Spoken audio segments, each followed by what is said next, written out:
You need to answer me, was Saladin an Arab or a Kurd? As Muslims, we truly don't care if someone is Turkish, Arab, or Kurdish. Let's settle this. It's likely he's Kurdish. Of course, you're giving up on Jerusalem and the holy sites, and then you call on someone who liberated Jerusalem and sacrificed so much. Arab rulers hate Saladin because his example embarrasses them. Saladin al-Ayyubi. What's the secret to his fame over others? Saladin was more prominent in the European consciousness than in the Islamic one, but Saladin had the charisma of a convincing leader. Saladin was the noblest of those who participated in the Crusades. Professor Muhammad, are we really glorifying our heroes excessively? Apparently, Baybars, for example, was more famous and more charismatic than him. But did Saladin actually consider becoming Sultan? What's the point of this question? Was Nur ad-Din Saladin still loyal, and was Egypt still under the control of Syria?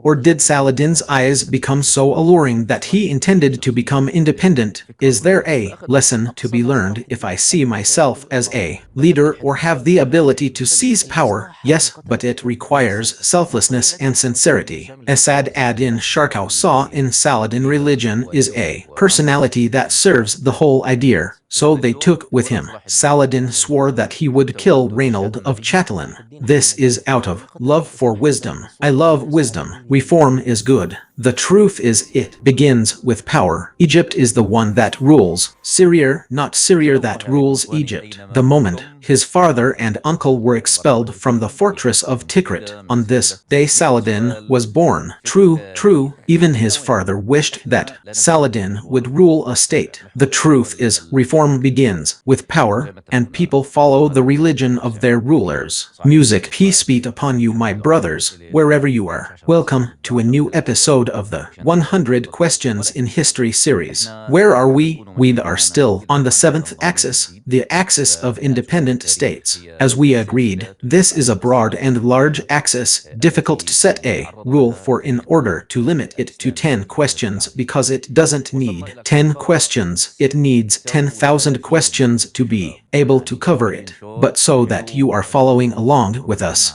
And if of course you are new, then 100 Questions in History is the series that answers the questions. The series, which has been a part of our vast and rich Islamic history, has reached episode 36. We've made great progress, and I thank you for following along with us step by step. Now we've reached question number 66. Get ready, everyone. We're going to welcome our regular guest on this series, Professor Muhammad Al-Harmi. Welcome, Professor Muhammad. May God bless you, Abu Al-Harith. Question number 66 is ready, Professor Muhammad. We put our trust in God. You know, in the previous episode, we discussed the Crusades. Yes, it was probably the longest episode in the series, because it truly deserves it. Yes, by God, it deserves it. And of course, when we talk about the Crusades, Professor Muhammad, we go through a series of states: the Seljuks, the Zingids, the Ayyubids, the Mamluks. Naturally, states like these produced many names, including sultans, ministers, commanders, and soldiers, all of whom deserve to be discussed. They deserve to have their stories told and narrated, but among the most prominent, named Saladin. This question came back 66. Talking about the great leader Saladin. Saladin, the truth is there is a secret we need to understand, Professor Muhammad, with your help. I mean, what is the secret of his fame over others? Yes, and especially, yes, maybe, this is how the recent period, with the story of the flood and the situation that happened, calls for all the names, and also among the names that were called for is the name of Saladin. So, Professor Muhammad, are we really, polishing our heroes too much? What is the point of this series? To answer pressing questions. It is one of our problems with our situation regarding Saladin and our heroes. We are glorifying him excessively. Are we Muslims really glorifying Saladin excessively? Because it means we remember some calamities, including, of course, the great catastrophe and our central issue, Palestine. Yes, there are Shiite writings that also attack Saladin. There are those who say that the man was too tolerant, that he was excessively tolerant, especially with the Crusaders. There are